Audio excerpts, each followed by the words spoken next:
Hey guys, ServbotSteve with Blankforthemasses with my now long overdue top games of 2010.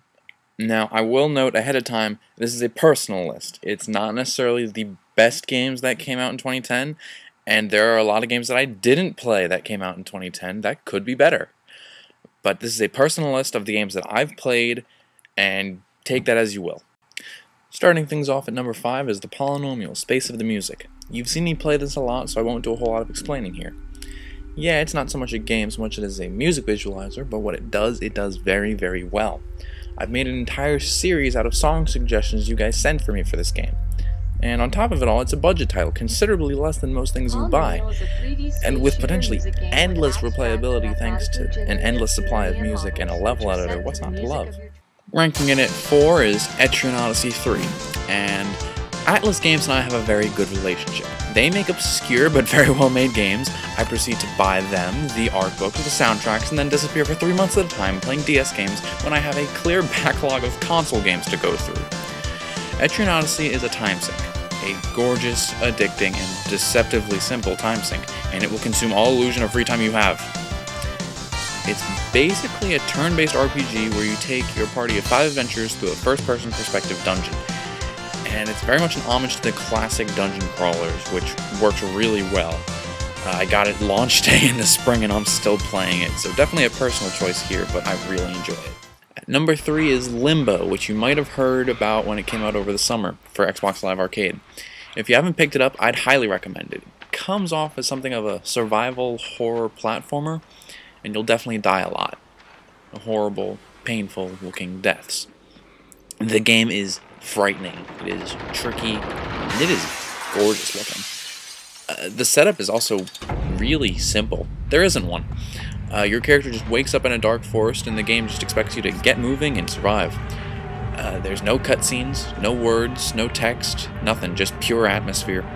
The later half of the game unfortunately ditches a lot of the horror and kind of the fun of it in favor of more complicated gameplay and puzzles, which is nice. It's still fun, but whatever. Check it out. At number 2 is Amnesia: The Dark Descent on Steam. Oh my god. This thing is horrifying. I'm not talking Silent Hill scary. I'm not talking Dead Space scary. This thing blows every other horror game I've ever played out of the water. Amnesia: The Dark Descent is a first-person perspective survival horror game where your only option when encountering a monster is run and hide and pray. And you never know when a monster will pop up thanks to a mostly random spawn system. If you like horror games, look this up on Steam.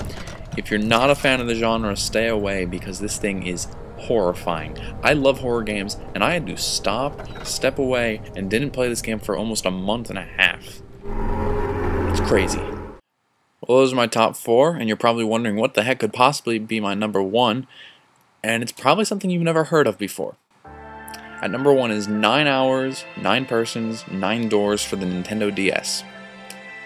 An M-rated DS game with the ArcSys label of BlazBlue and Guilty Gear fame. That alone sold me. But what I got was part point-and-click adventure, kinda like Myst, and part choose-your-own-adventure book with multiple endings, the best ending even requiring you to get other endings before you can have a shot at it. I'll be honest though, the puzzle gameplay, while good and sometimes genius, is not why this game is my number 1 pick. In fact, I even used a guide to get through most of the game. This game is here for the story. I won't spoil much. All I'll say about the game is that it involves 9 kidnappees imprisoned on a ship and stuck in a madhouse of a game where their lives are at stake. Any further explanation would be spoiler territory, but I'll add this. I've had games that make me cry. I've had games that make me proud to play them. I've had games where I love and hate characters, and there are some games that make me gape in awe at plot points. 999 does all of this and so much more. Now, there are some plot points and twists that are confusing and probably not well explained, especially near the end of the game, but as a whole, it is a fantastic experience. It's probably going to be hard to find a copy. It's not a well-distributed game, but Arxis has promised more copies are on the way, so look it up if you can.